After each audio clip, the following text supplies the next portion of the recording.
Cette également conférence va l'enregistrement. maintenant être enregistrée. Voilà, très bien. Donc, du coup, le webinaire sera enregistré et disponible en replay aux adhérents du pôle. Juste avant de laisser la main, du coup, à Viviane Guégano du CNAM pour vous présenter ce webinaire, quelques petits conseils pour bien utiliser la plateforme. Donc, n'hésitez pas à poser vos questions dans le chat qui est tout en haut à droite. Voilà, tout au long du webinaire. Et puis, il y aura une session de toute façon questions-réponses à la fin. Et puis, comme on est vraiment en petit comité ce matin, voilà, n'hésitez pas aussi à lever la main sur la partie question de la fin du webinaire. Voilà. Après, n'hésitez pas à couper les micros aussi pour que ce soit plus fluide pour tout le monde durant cette heure de webinaire. Viviane, je vous laisse la main pour le Oh, webinaire et puis bon webinaire à tous. merci. Très bien, ben, je vous remercie Hélène. Merci en tout cas pour cette invitation.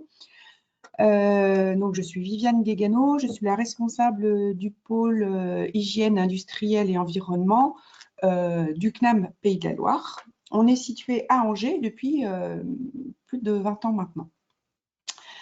On forme particulièrement des futurs ingénieurs dans le domaine de la prévention, mais on accompagne également les entreprises des Pays de la Loire, essentiellement dans on va dire dans la mise en œuvre des dispositifs de prévention. Voilà, la particularité du CNAM, c'est qu'on n'est pas un prestataire pour, par exemple, faire un document unique. Hein, ça, c'est pas notre rôle. Notre rôle, c'est vraiment, on va dire, d'épauler les entreprises, d'accompagner hein, pour que vous puissiez effectivement mettre en œuvre et piloter effectivement vos différentes actions par rapport à votre stratégie et à votre ambition. Donc voilà rapidement la présentation. Du coup, aujourd'hui, nous allons effectivement évoquer deux points. Donc, un premier point sur, hop, je passe à la diapo. Donc, un premier point sur les éléments de prévention des risques professionnels comme levier de performance durable des entreprises. Ça, c'est un point important puisque souvent, on voit les éléments de gestion du risque plutôt par rapport à la contrainte. Et au final, dans la réalité, il est quand même intéressant d'avoir cette vision positive du pilotage des risques professionnels avec ce levier de performance. Et puis effectivement, dans un second temps, je vais vous présenter le dispositif que propose aujourd'hui votre organisation collecteur de formation au CAPIAT, hein, qui propose un dispositif d'accompagnement des entreprises pour mettre en œuvre effectivement un dispositif de prévention des risques professionnels. Ce dispositif, il est vraiment très opérationnel, très concret, et c'est pour ça que nous, on l'apprécie particulièrement. Donc, depuis déjà plusieurs années, puisque avant d'être au CAPIAT, bah, vous voyez, c'est pas Adefim, c'était Opcalim, excusez-moi. Et voilà, donc on travaillait déjà avec les entreprises du secteur des Pays de la Loire, déjà à l'époque d'Opcalim. Et puis du coup, effectivement, dans un troisième temps, mais ça c'est la partie peut-être la plus importante, c'est surtout nos échanges hein, et vos questions que vous pouvez avoir par rapport à vos situations et puis voir si effectivement, comment on peut à un moment donné mettre en place cette mise en place de dispositifs de prévention chez vous.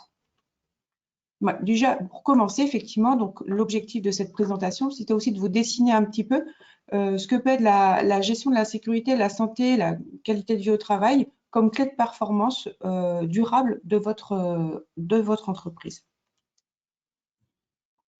Donc, face au risque, on a plusieurs choix possibles. Effectivement, pour gérer la prévention, on a effectivement trois types de prévention. Donc, la prévention primaire, la prévention secondaire et la prévention tertiaire. Hein.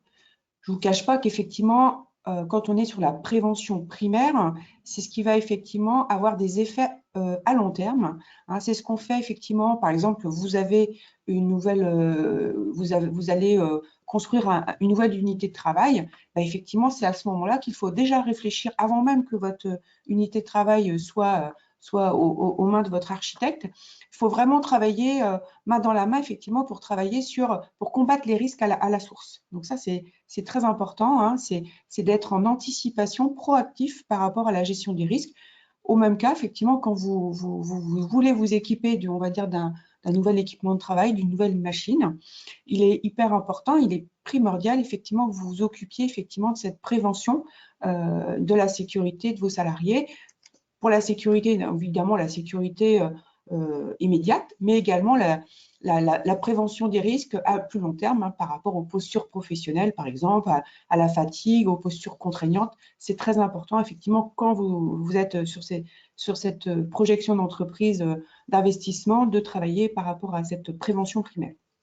La prévention secondaire, en fin de compte, c'est ce qu'on fait beaucoup aujourd'hui dans les entreprises, mais on le fait souvent sous un système de contraintes. Et donc, la prévention secondaire, c'est qu'effectivement, on a des situations concrètes et réelles et on va essayer de limiter et de réduire les dommages.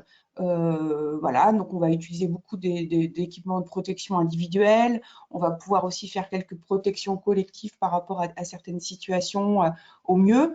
Mais du coup, voilà, on va avoir des effets partiels sur la prévention.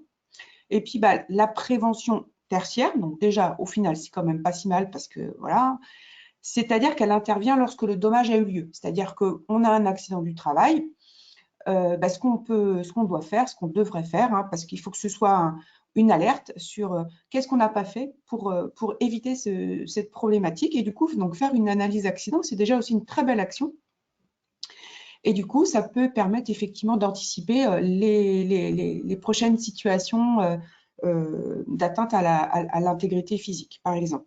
Donc ça, c'est malgré tout, ces 3 points sont essentiels et doivent être effectivement existants auprès de votre entreprise. Donc là, on peut partir effectivement sur l'effet un peu de l'exemple des TMS.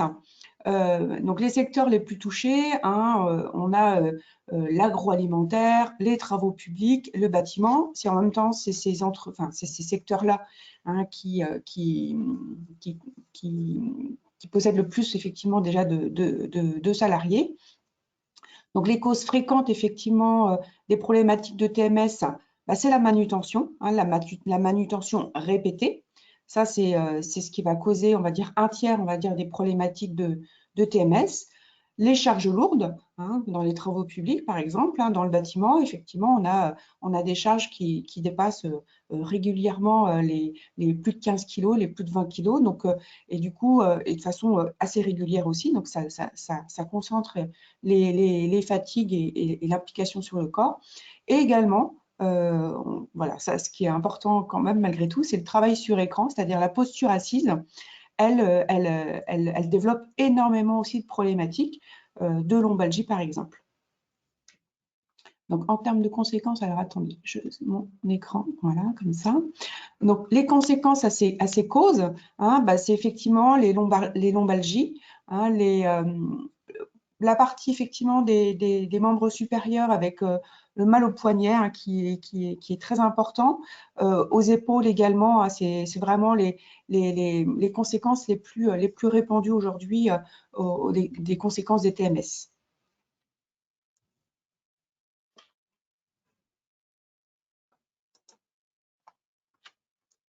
Voilà. Excusez-moi. Donc là, j'ai inclus effectivement cette diapo sur une étude de l'IFOP sur la santé des salariés en entreprise, pour montrer que la santé, également la prise en compte de la santé en entreprise, c'est un accélérateur d'engagement et de performance, de fidélisation pour les salariés. En fin de compte, quand l'entreprise, effectivement, elle prend une attention particulière, c'est une vraie posture d'attractivité derrière des ressources humaines. Donc, c'est quelque chose qui est important, effectivement, et cette étude, elle le montre bien via une enquête qui a été faite auprès des salariés. C'est que, par exemple, il y a 55% des salariés qui font confiance à leur entreprise pour bien accompagner les salariés dans la partie de la santé. Donc ça, c'est très important. Et du coup, vous voyez, il y a 49 points de satisfaction en moyenne sur les personnes en satisfaction professionnelle. Et aussi, ça rend les personnes plus productives, 25 points de productivité en moyenne. Donc ça, c'est quand même, vous voyez, c'est s'occuper de la santé de ses salariés, du coup, c'est des éléments de performance concrètes et réels à court terme, au final. Investir dans la prévention des risques professionnels, ça vaut le coup. Alors, ça peut avoir un coût. Donc, ça s'appelle ce qu'on peut avec, quand on achète un nouvel équipement, ça s'appelle de l'investissement. À court terme, effectivement, il y a une dépense, effectivement. Donc, c'est un coût, hein, mais ça vaut le coup et ça rapporte parce que donc, il y a énormément d'études qui ont été faites par différentes fédérations, par différents organismes de prévention publique. Le CNAM également, le CNAM Paris a travaillé également avec des entreprises il y a quelques années pour faire une étude sur la rentabilité de l'investissement dans le terme de la prévention. Et du coup, on va dire en moyenne,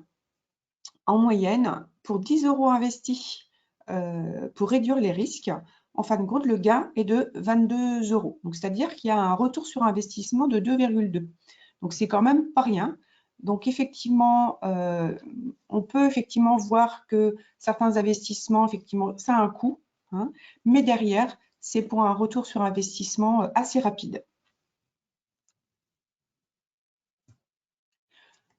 Donc, cette diapo, c'est aussi de se dire, en fin de compte, comme tout, hein, il n'y a pas une solution à un problème. Hein. Du coup, c'est un ensemble d'éléments qui va vous permettre effectivement d'aller sur, on va dire, une performance, une rentabilité dans la prévention. Hein. Donc, évidemment, il y a de l'investissement peut-être à un moment donné, mais surtout pas que ça. Hein. Et ça, d'ailleurs, c'est souvent, c'est un point qui est important à souligner parce que il y a 3 points que j'ai voulu mettre en avant sur on va dire, en complément à la partie analyse de la rentabilité, comme on a pu le faire sur les investissements qui peuvent être très importants. Hein, si vous travaillez sur une nouvelle unité, hier, je discutais avec des entreprises du secteur de la boulangerie. Ben voilà, ils vont travailler avec des ventilations spécifiques. Effectivement, tout de suite, ça a un coût. Hein. Mais derrière, effectivement, il n'y a pas que ce type d'investissement qui est possible. Hein. Ce qui est important aussi de souligner, c'est tout ce qui est, il y a 3 niveaux aussi qui est important, c'est tout ce qui est intervention globale, semble plus bénéfique effectivement que les investissements et que les actions ponctuelles. C'est-à-dire que, par exemple, vous mettez des priorités en place, vous allez travailler sur principalement une donnée. Hein. Au final, bon, effectivement, ça aura un retour sur investissement, mais au final, si vous faites plutôt un plan d'action global à plusieurs niveaux, ça aura plus d'effet que si vous faites qu'une action. Hein. Donc ça, c'est important aussi de travailler justement sur. C'est pour ça que c'est important d'imaginer un dispositif. Hein. Après, avec des temps de priorisation, c'est normal.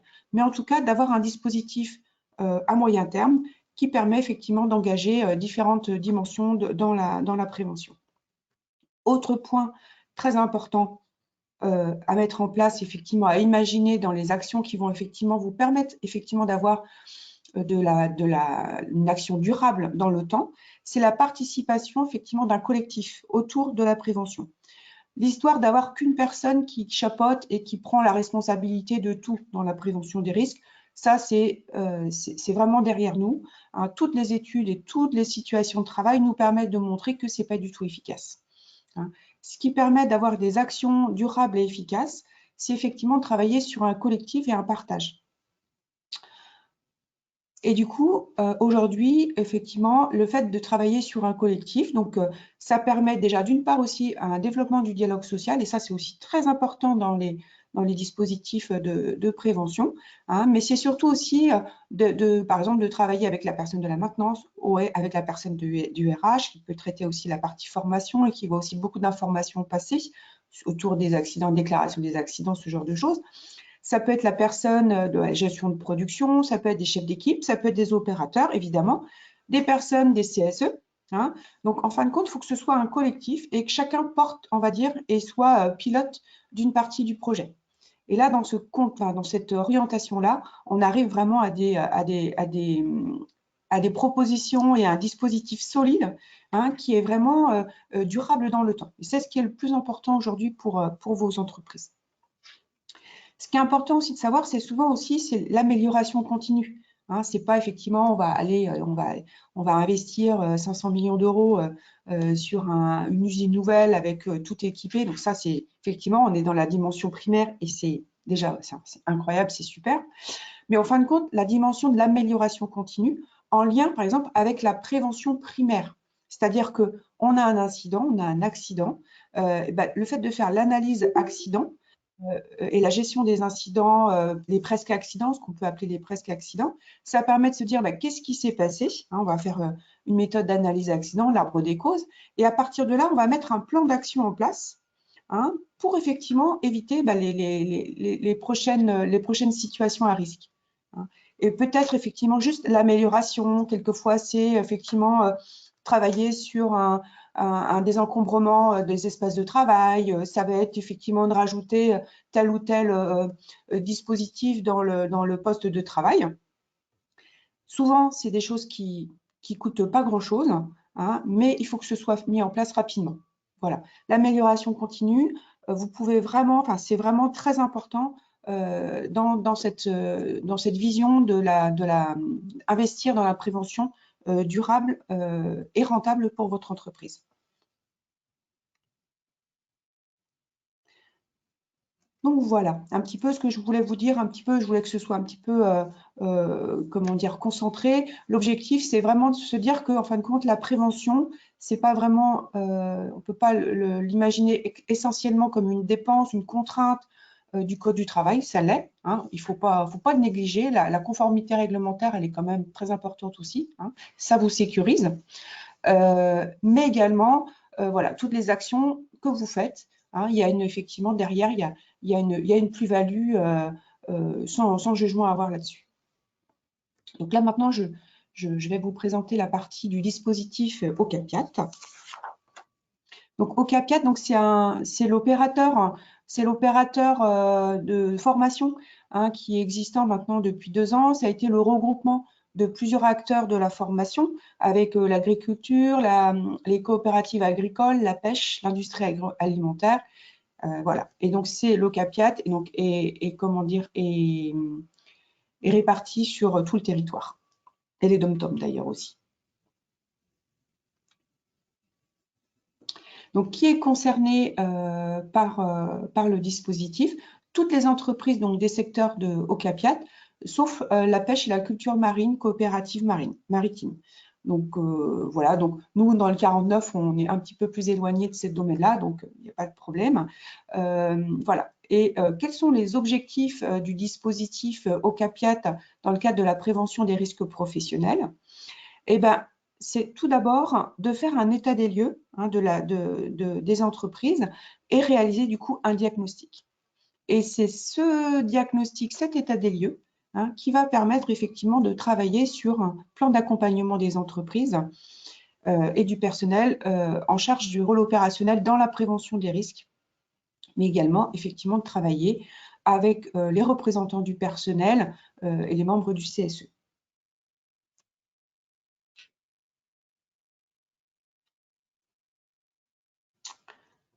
Donc, on a 3 objectifs cibles sur cet accompagnement de prévention des risques professionnels proposé par OCAP4. Donc, en 1, j'ai indiqué mener à bien une démarche de prévention des risques pour une meilleure santé et sécurité des salariés au travail sur le long terme. Donc, ça, c'est aussi le point central.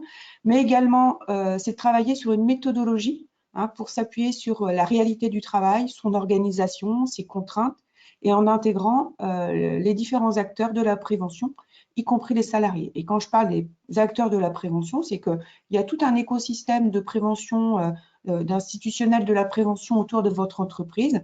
Vous pouvez travailler avec la MSA, avec les CARSAT suivant les secteurs, avec les services de santé au travail. Vous pouvez travailler aussi avec les services de l'État.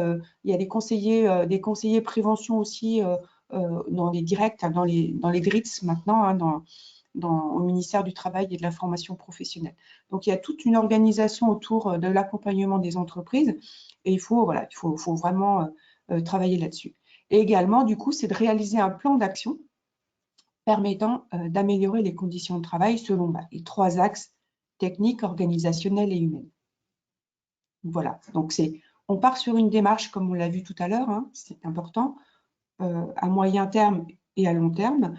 On s'appuie sur une méthodologie avec une organisation du collectif, en intégrant les acteurs de la prévention internes et externes, et travailler sur un plan d'action d'amélioration. Donc, posons les étapes du dispositif. Comment ça se passe concrètement quand on travaille effectivement avec une entreprise? Alors déjà, ce que je voulais vous dire, c'est qu'il n'y a pas de taille minimum par rapport à ce dispositif. Hein. On peut commencer à partir d'une entreprise de 8, 10, 11 personnes, 20. Il n'y a pas de problématique de minimum. L'intérêt, effectivement, c'est de poser les choses et de travailler ensemble. Donc, première chose, effectivement, première étape de ce dispositif, c'est d'abord de faire connaissance. On fait un premier rendez-vous, une première rencontre. Et ensuite, on voit avec vous, effectivement, on va dire vos points. Qu'est-ce qui fait qu'à un moment donné, effectivement, vous vous intéressez à cet accompagnement? Qu'est-ce qui vous permet à un moment donné de dire, bon, bah là, il est temps que je fasse quelque chose. Et du coup, je vais travailler avec ce dispositif. C'est une vraie opportunité pour moi. Donc, on va se découvrir mutuellement. Et ensuite, une fois qu'on a fait ces points-là, on se dit, bah oui, effectivement, l'accompagnement, il va être une réponse et il va pouvoir vous accompagner effectivement dans le besoin que vous avez. Ensuite, donc la deuxième étape, effectivement, donc c'est on va poser les éléments et on va travailler sur un état des lieux pour réaliser derrière réaliser un bilan un diagnostic. Donc pour faire ça, on va sur votre site, hein, on va rencontrer les différents acteurs de votre entreprise, donc le dirigeant et puis les différentes autres personnes qui sont impliquées ou qui sont acteurs, hein, c'est-à-dire ça peut être l'ensemble des salariés aussi. Hein. On va travailler sur le recueil des données, on va vous demander effectivement différents éléments hein, sur les données d'accidents du travail, des maladies professionnelles s'il y en a, sur le document unique, si vous avez des fiches de poste, à dire toutes les informations qui sont relatives effectivement à la sécurité et à la santé au sein de votre entreprise. Les liens avec la médecine du travail, vous voyez, on va les reporter tout ça. Et ensuite, effectivement, on va travailler sur un rapport de diagnostic. Donc, l'intérêt vraiment de cette étape-là, c'est que les entreprises, souvent, voient le côté un peu, voilà, tout ce qu'ils n'ont pas fait. Mais c'est surtout ce qui est intéressant, c'est de se dire tout ce qu'on a fait, on ne part jamais de rien. D'accord? Quelquefois, c'est peut-être une culture orale. Est-ce qu'on fait beaucoup de choses, effectivement, dans le flux de l'activité? C'est peut-être pas tracé, hein, mais par contre, il y a des choses de fait. Donc, nous, on va partir sur déjà tout ce qui est fait, hein, tout ce qui peut être amélioré, comment on voit les choses et effectivement, proposer effectivement une orientation sur les différentes actions.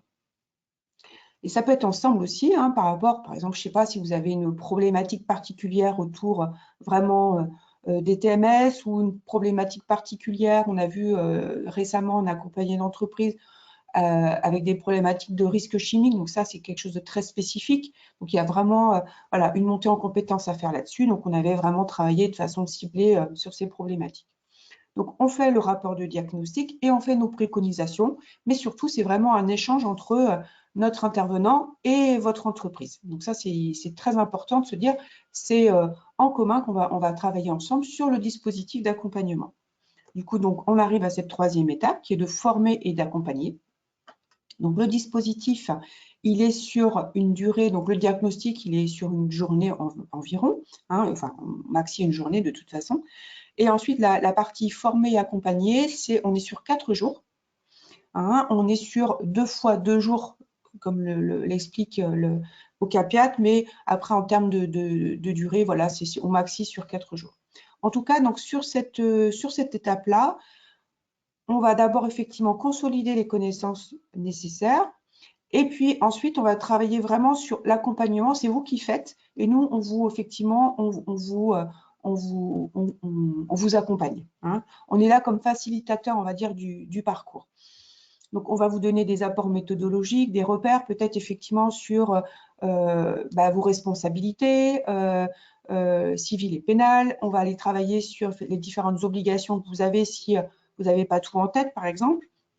On va essayer de travailler également sur tout ce qui est conformité réglementaire, parce que c'est une première étape, effectivement, pour l'entreprise, hein, déjà, effectivement, de se dire, faire une petite cartographie de sa conformité, ça permet aussi de se rassurer derrière pour les actions qu'on peut mener. Hein. On va aussi du coup repérer effectivement peut-être des éléments qui ne sont pas traités ou maltraités. Et du coup, là, on va aller travailler orienté sur des zones particuliers, sur des risques, par exemple, comme je vous le disais, ça peut être le risque chimique, ça peut être les TMS, ça peut être les RPS, d'autres types de risques qu'on pourrait voir chez. On va vous demander surtout après de mettre en place. C'est-à-dire que c'est à vous, c'est vraiment l'objectif de ce dispositif, c'est du coaching, c'est de l'accompagnement. C'est-à-dire qu'on va vous apporter, on va travailler avec vous les différents outils. Vous allez les tester, les mettre en place via le collectif qu'on aura défini dès le départ du projet. Et puis ensuite, petit à petit, donc l'intervenant, il va venir en temps, on va dire un peu, comment dire, des temps qu'on aura définis. Soit c'est des journées complètes, soit c'est de demi-journées. Voilà. Et puis, vous mettez en place. Et puis ensuite, le formateur, il revient, l'intervenant, il revient. Et puis, 15 jours après, 3 semaines après, on voit comment ça s'est passé. On travaille sur vos retours d'expérience. Et on va travailler et on va compléter, effectivement, pour se dire, ça s'est bien passé, ça n'avait pas été bien fait. On va continuer. On va retravailler sur les fiches de poste. On va retravailler sur les éléments de sensibilisation. Peut-être qu'on a le livret d'accueil à refaire parce qu'effectivement, on a du turnover, on a des saisonniers et on se rend bien compte que c'est peut-être sur cette catégorie de personnes qu'il faut un petit peu plus travailler. Hein.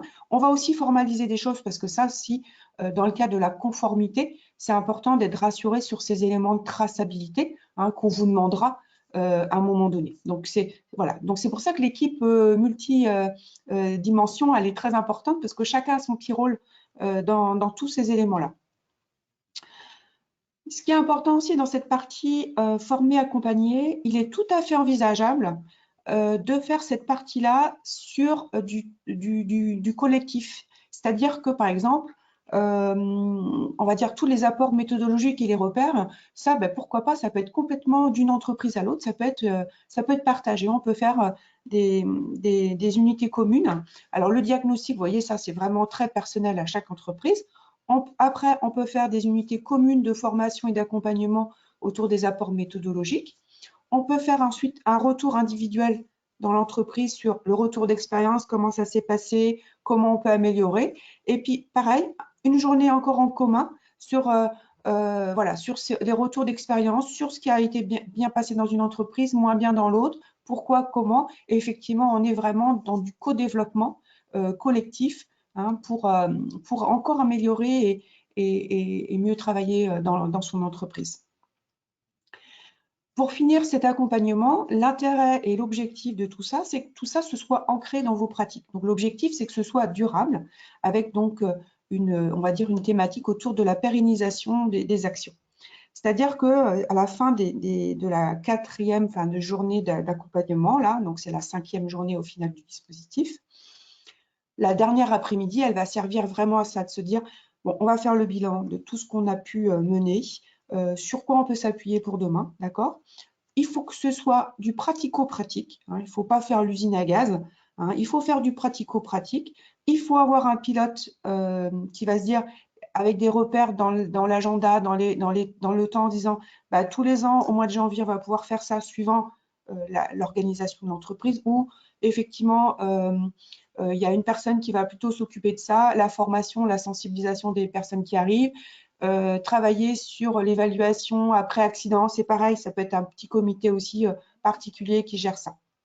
Voilà, donc on est dans le bilan et on va surtout co-construire ensemble la feuille de route pour l'avenir. Donc ça, c'est très important. Donc l'étape par étape, donc c'est la partie diagnostic. Donc je vais reprendre rapidement. Donc l'objectif, c'est d'analyser et de comprendre les enjeux, comprendre le rôle de chacun des acteurs et identifier les points forts et les points d'amélioration en matière de santé et sécurité. C'est ce que je vous avais dit tout à l'heure. Voilà. Donc, on fait un rapport du diagnostic et ce rapport de diagnostic avec le plan d'action, on le transmet à votre conseiller au CAPIAT pour lui faire la proposition du type d'accompagnement qu'on vous propose derrière. Et c'est aussi derrière ça qu'il valide la prise en charge derrière de cet accompagnement. Et puis ensuite, donc, la partie former, accompagner. Donc, on va dire qu'on a deux thématiques, comme je vous ai un petit peu dit. On va aller travailler sur les apports méthodologiques et en deuxième partie, on va aller plutôt travailler sur la partie expérimentation Alors tout ça, ça peut être fait alors soit de façon très indépendante, soit ça peut être fait effectivement au fil de l'eau, suivant comment on voit que c'est possible par rapport au collectif et comment chaque entreprise est différente. Donc on va pouvoir vraiment individualiser et chaque accompagnement est très très différent. Donc c'est pour ça qu'il n'y a pas. D'ailleurs, j'ai validé ça la semaine dernière. On avait une réunion avec les conseillers au CAPIAT. Voilà, c'est vraiment le besoin de l'entreprise qui dirige l'organisation et la mise en œuvre du dispositif chez vous. Donc sur ces parties 1 et 2, là, on va pouvoir aller chercher la partie des enjeux de la prévention, aller vraiment toucher du doigt les différents enjeux, quelles démarches de prévention on va orienter, les outils d'évaluation des risques, la rédaction des fiches et analyse de poste, les trames pour faire excusez-moi, les trames pour faire la mise en œuvre des formations et des sensibilisations, par exemple, et l'orientation peut-être sur des zooms particuliers qu'on aura déterminés ensemble.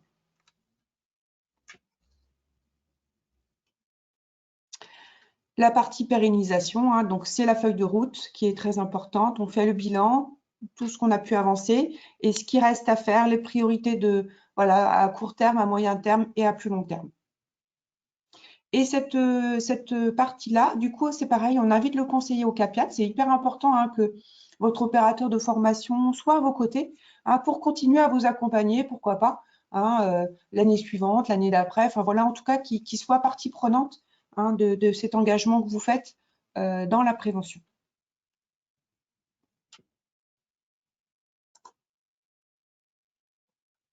Excusez-moi. Alors, ce qui est important maintenant, vraiment, c'est de travailler sur les conditions de réussite des dispositifs d'accompagnement. Parce que c'est vraiment une opportunité, vraiment d'avoir ces temps autour. Vraiment, on a 5 jours pour travailler ensemble, effectivement, pour avoir un résultat solide et durable. Donc ça, l'enjeu, pour moi, il est extrêmement important.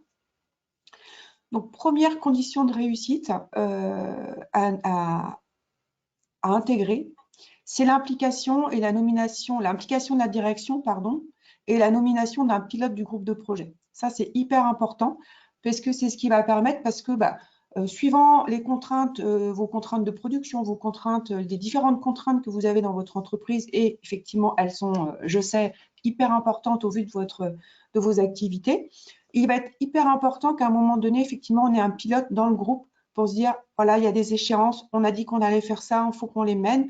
S'il faut à un moment donné reporter, on reporte. Mais l'objectif, c'est que ce soit, quand on s'engage, il faut que ce soit bien fait. C'est pas tous les jours qu'effectivement on peut avoir ce type d'accompagnement. Donc, c'est important qu'on prenne soin hein, de l'organisation et qu'on mène au maximum les actions qu'on a prévues au départ.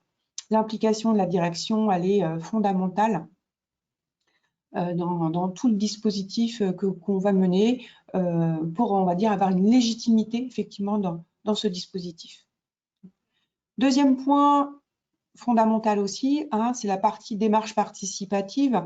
Hein, d'ailleurs, ça fait partie aussi des éléments de réussite hein, de la prévention que je vous parlais tout à l'heure, hein, au préalable de la présentation au CAPIAT. C'est vraiment le fait que ce soit partagé et collectif, les démarches de prévention, ça permet effectivement d'avoir une efficacité et d'avoir une performance beaucoup plus importante. Donc, important également, c'est d'informer l'ensemble des salariés de l'entreprise effectivement de la démarche, hein, de l'engagement de cette démarche et pour vous, de l'investissement que c'est. Hein.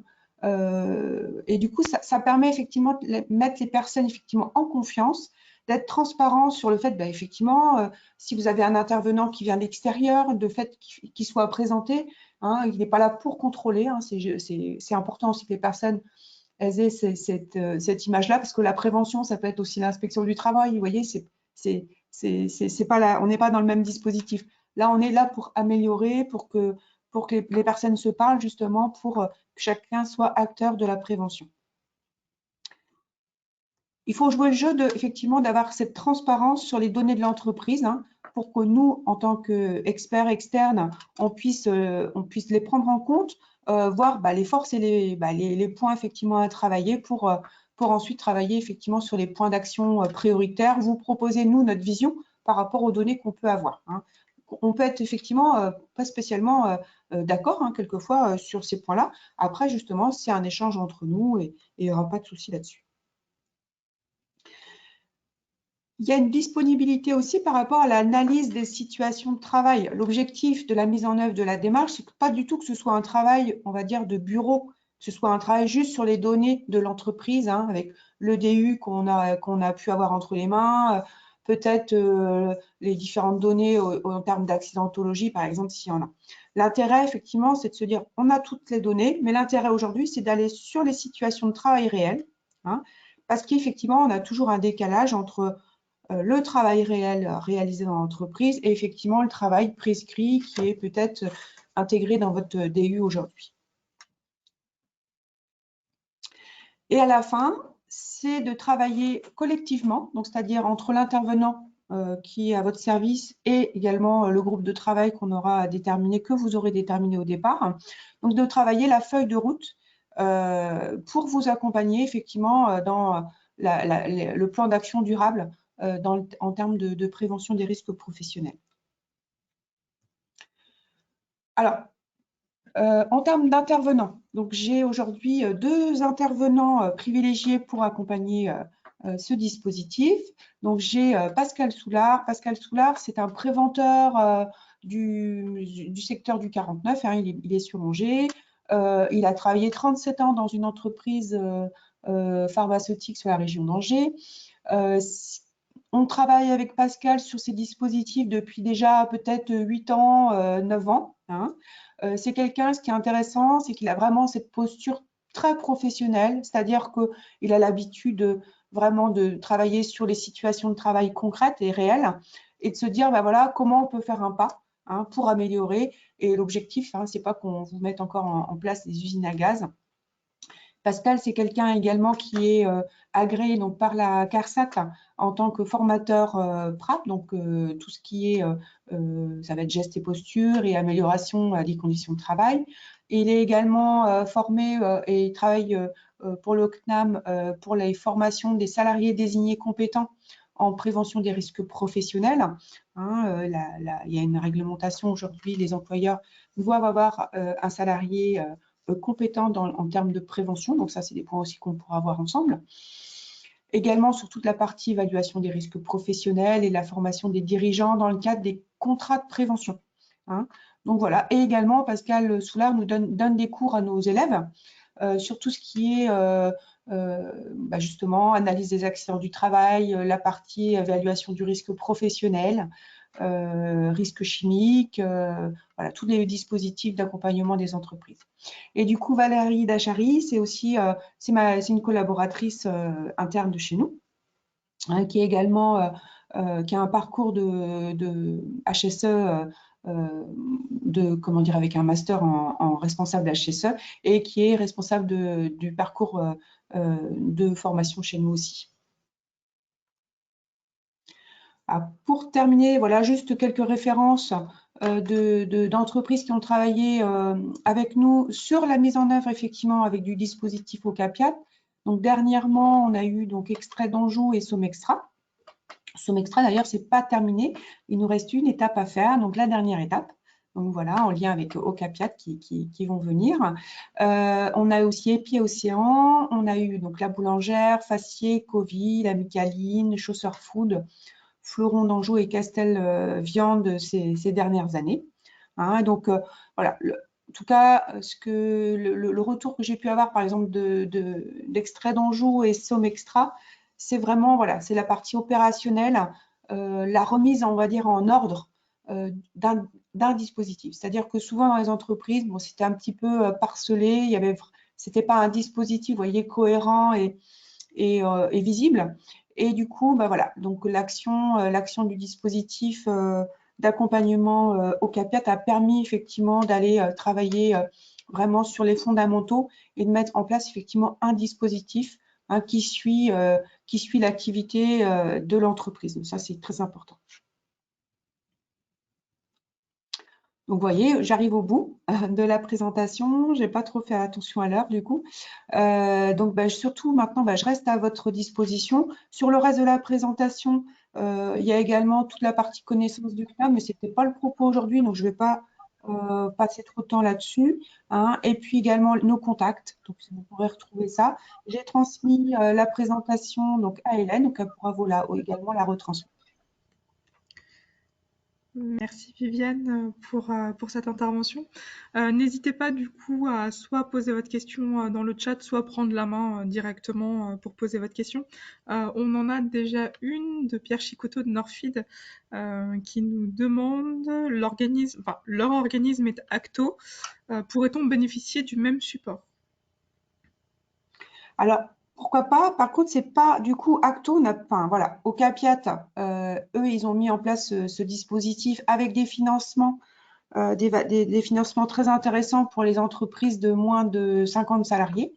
Ah, donc, c'est-à-dire qu'il y a une prise en charge complète, que ce soit sur les frais pédagogiques ou sur les frais de salariaux. Donc ça, c'est très intéressant. Alors pour Acto, bah, pourquoi pas? C'est-à-dire que si vous êtes effectivement dans une situation d'entreprise de moins de 50 salariés, toutes les actions de formation et de développement des compétences peuvent être prises en charge. Donc on peut travailler sur, on va dire un programme de formation, on va dire cohérent par rapport à votre situation. Et puis, donc, il pourrait avoir une prise en charge d'Acto. Et dans ces Pourquoi pas? conditions-là, donc ce serait quelque chose de particulier qui serait devisé directement par le CNAM, parce qu'il y aura des éléments payants, j'imagine. Alors, du coup, alors oui, tout à fait, tout à fait. Alors après, c'est suivant, je ne sais pas enfin, vous êtes combien de salariés? On est une quarantaine là. Une quarantaine. OK. Après, bah, du coup, il faut faire, normalement, pour les entreprises de moins de 50, donc les OPCO, quels qu'ils soient, ils ont donc des enveloppes pour accompagner sur le développement des compétences. Le dispositif de prévention des risques professionnels est un développement des compétences. OK. Donc, par principe, même si on va dire, ça ne va pas s'appeler au dispositif OCAPIAT, mais ça va s'appeler le dispositif de mise en œuvre du plan de prévention en interne dans votre entreprise. Donc, on pourra effectivement voir avec Acto comment ça peut être pris en charge. D'accord. En fin de compte, il y a le côté prise en charge et le côté opérationnel. Et le côté opérationnel m'intéresse au moins autant. Et c'est vous l'interlocutrice pour ça? Exactement, tout à fait. Je suis la responsable, on va dire le pilote de projet autour de tout ça. Et je travaille vraiment assez rapidement avec mon collègue, donc Pascal, qui a vraiment l'habitude et qui va savoir vraiment travailler avec vous sur vous préconiser, on va dire, c'est quoi aujourd'hui la priorité par rapport à votre situation concrète d'entreprise. Donc effectivement, on travaille ensemble avec Pascal et puis les entreprises. Merci. De rien. Y a-t-il d'autres questions? N'hésitez pas, Situations? on a encore un petit peu de temps. Un petit peu de temps. Est-ce que ça a été clair? Est-ce que vous aviez vu, vous, la prévention, si je peux, voilà, peut-être lancer quelques questions comme ça, la prévention comme effectivement peut-être une valeur ajoutée, un point d'attractivité de votre entreprise, voilà, comme élément de performance également.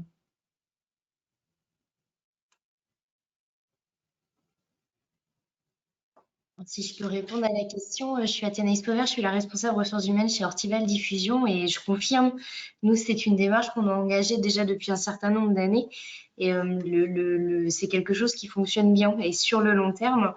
Et là où je voudrais rebondir, en fait, par rapport à ce que vous présentez, c'est je pensais qu'on développerait un petit peu plus la première partie. La question que je me posais aujourd'hui sur justement la prévention primaire et l'un des sujets sur lesquels on peut être amené à buter, en fait, après l'accompagnement que vous proposez, c'est comment faire en sorte que l'ensemble des salariés, en fait, à tout niveau dans l'entreprise, se sentent concernés, parce que vous avez parlé des acteurs comme la direction, les managers, les responsables de services comme le service maintenance, production, etc. Et aujourd'hui, je pense que quand cette démarche elle est bien enclenchée et elle est bien portée par la direction, le frein, ou en tout cas là où on peut buter un petit peu, c'est effectivement de pouvoir emmener tout le monde, et notamment les opérateurs, alors quelle que soit l'entreprise dans laquelle on va travailler, que ce soit l'industrie ou une plus petite entreprise, mais de les faire prendre conscience qu'effectivement, l'enjeu derrière, il y a certes la santé, la sécurité, donc les conditions de travail des salariés, et la performance de l'entreprise. Et ça, c'est un vrai débat aujourd'hui, nous, qui nous anime. Eh ben, c'est super. Bravo à vous en tout cas pour tout ça. Mais effectivement, l'implication des salariés, c'est effectivement, c'est pas simple parce qu'effectivement, tous les collectifs sont très différents. Et d'ailleurs, dans une entreprise, je pense qu'il y a aussi des cultures entre différents types de pôles, entre services. Et on ne parle pas de la même façon à ces différents types de collectifs. Donc ça, c'est important de savoir qu'il y a cette écoute fine de la compréhension des cultures internes pour pouvoir ensuite travailler en lien avec l'existant, avec ces différentes cultures. On ne peut pas imposer en fin de compte. On ne peut pas imposer en disant voilà, il faut que vous soyez impliqués, c'est les résultats de l'entreprise qui, voilà, vous aussi d'ailleurs, vous êtes. Vous voyez, on ne peut pas que ce soit descendant parce que de toute façon, c'est à contre-courant. Je suis tout à fait Donc, ce d'accord qui est avec important. Et du coup, vous. il y a un aspect vraiment un peu psychosocial, hein, sociologique pratiquement à avoir, c'est-à-dire déjà à identifier, on va dire, les marques de fabrique de chaque collectif de l'entreprise. Alors, il faut quand même avoir un fond commun d'échange et de discussion pour que, effectivement, on ait une culture globale de l'entreprise. Mais effectivement, si à un moment donné, on se dit, bah, tiens, avec cet atelier-là, on va plutôt aller fonctionner, de se dire, on va aller travailler sur des réunions, peut-être des top 5, il y a pas mal d'expérimentations de ce type-là, où tous les matins, on travaille effectivement sur un petit flash, on va travailler sur les éléments de productivité, sur les éléments de qualité, mais on va rajouter les éléments de sécurité, par exemple, comment ça s'est passé hier, est-ce qu'il y a eu des situations, est-ce qu'il y a des remontées de situations, et tous les jours, à un moment donné, il peut y avoir de l'actualité autour des éléments de prévention et des éléments de sécurité.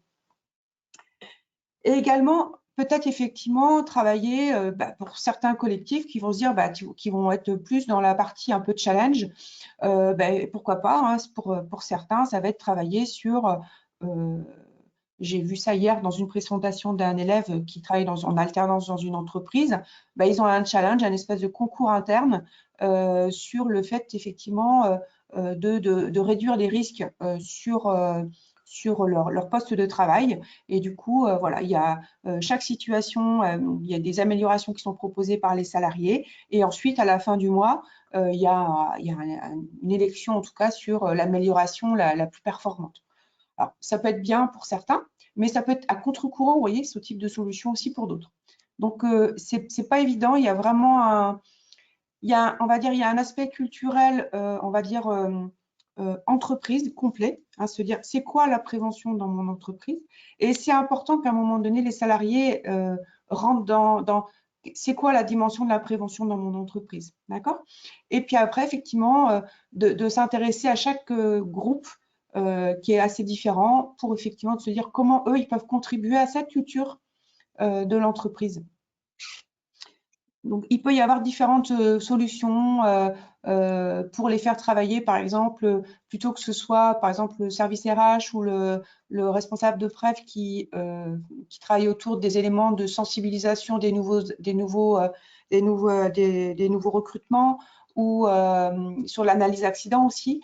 On peut également faire, ce qui est super intéressant aujourd'hui sur cette dimension-là, c'est les analyses comportementales de sécurité. Et là, du coup, c'est pareil. En fin de compte, c'est à un moment donné, on se dit, voilà, il y a certains salariés, ils vont sortir de leur unité de production pour intégrer sur une demi-heure une analyse de poste en collaboration avec d'autres personnes. Hein. Et ça, effectivement, le fait qu'on les ait formés à faire l'analyse des dangers et l'analyse des risques et trouver les solutions, ça leur permet effectivement d'avoir une remise en question sur leur propre action à eux. Et donc ça, c'est plutôt intéressant. Il y a différents dispositifs qui peuvent permettre effectivement aux acteurs de s'intégrer sur une politique effectivement investie par la direction, parce qu'il peut y avoir effectivement un décalage là-dessus. Après, je ne sais pas ce que vous avez pu expérimenter en interne sur cet aspect un peu culture. C'est un petit peu ce que vous dites en fait, c'est qu'il faut pas mettre ses œufs dans le même panier, il faut viser large et s'adapter en fait au public auquel on va s'adresser pour pouvoir les embarquer. Donc je vous rejoins hein, C'est ça. sur voilà, les différentes choses que vous proposez, hein, l'analyse des presque accidents, les vies ma vie pour se rendre compte du poste de chacun, le fait le matin de faire des points sécurité en plus des points performance ou résultats effectivement de la veille.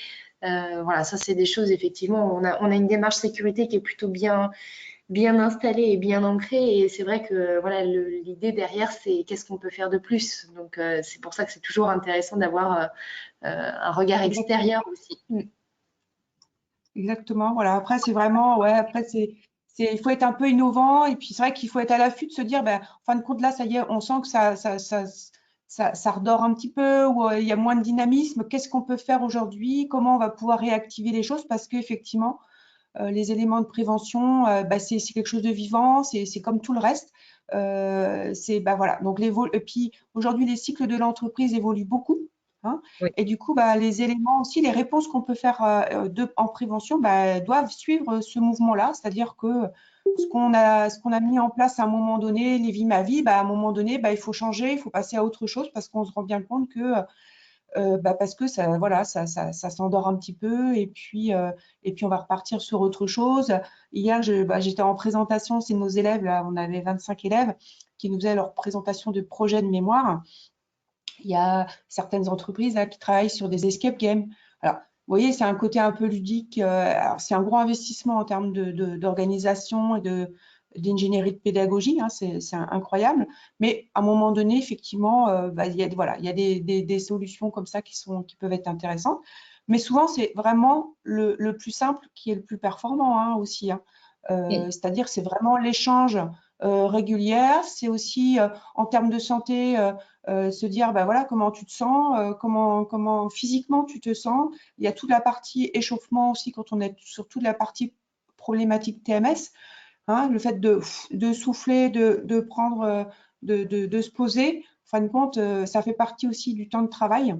Et ça, on oublie hein, parce qu'effectivement, on est dans l'improductivité et voilà, on est dans nos contraintes du quotidien, à bien vouloir, on va dire, répondre aux besoins de nos clients, quoi. Donc, c'est une alchimie qui n'est pas simple. C'est un travail de longue C'est une haleine. Et voilà, et une longue haleine, et puis ouais, c'est ça. Il faut pas baisser le soufflet.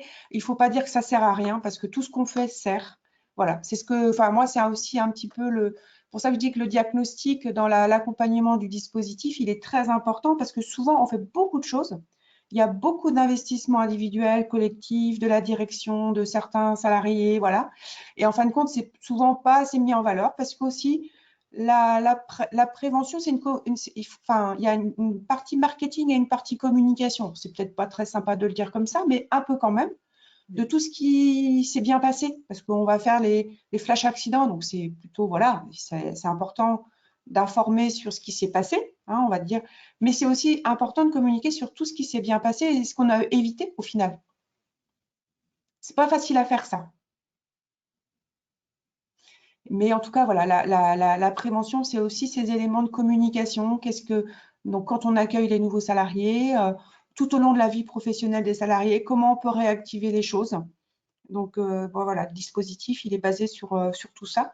Et nous, c'est ce qu'on essaye de faire, en tout cas, dans le cadre de cet accompagnement. Merci en tout cas pour votre présentation, Viviane. De rien, au plaisir. Alors, j'en profite d'avoir ce petit temps de parole. On a des élèves en interne chez nous qui ont un niveau Bac+4 et Bac+5. Donc, ils sont en alternance, mais également dans le cadre de leur projet et de leur montée en compétences internes. C'est une formation professionnelle. Donc, l'objectif, c'est qu'ils aient des actions le plus professionnelles possible, même dans le cadre de la formation. Et du coup, on travaille sur des projets auprès des entreprises du secteur d'Angers, hein, puisqu'on est basé sur Angers. Donc, si jamais vous avez, par exemple, des problématiques particulières avec des nouvelles unités de travail, des nouveaux équipements, ou peut-être des problématiques particulières où vous avez des accidents alors que vous avez déjà mis en place des choses, ou des problématiques de TMS, de gestion de flux, ce genre de choses, nos élèves peuvent venir gratuitement travailler sur ces problématiques. C'est intégré dans leurs cours, donc par petits groupes de personnes. Donc, comme des consultants, ils peuvent travailler aussi à votre service. Donc, ça n'a rien à voir avec ce que je vous ai présenté et l'accompagnement à votre dispositif, mais c'est toujours intéressant pour nos élèves aussi de partager les problématiques d'entreprise différentes de leur alternance où ils travaillent pendant 2 ans et travailler avec des entreprises de la région d'Angers. Et dans ces N'hésitez cas-là, pas si ouais, Ouais. dans ces cas-là, Viviane, on passe par vous pour éventuellement, si on a des projets sur lesquels on souhaite vous voir travailler sur du court terme, on vous sollicite. Exactement. Alors, ça peut être des problématiques ergonomiques, par exemple. On a travaillé pas mal là-dessus. Ou, avec Floron, on avait travaillé, pareil, sur l'arrivée des nouveaux équipements. Donc, régulièrement, où il y avait des unités de travail qui changeaient. Donc, il y avait une gestion du flux derrière qui devait aussi changer.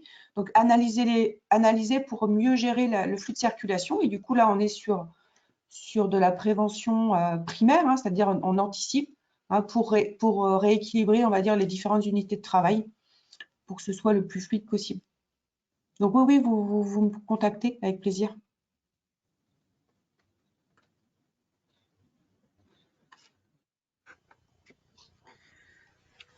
Est-ce qu'il y a du coup d'autres questions, d'autres interventions? Dans tous les cas, je vous ferai un mail à la suite du webinaire dès que j'aurai le replay. Donc avec le support, avec le replay et puis également avec le contact de Viviane Guégano. Comme ça, vous aurez tous les éléments. Parfait. Ok, très bien.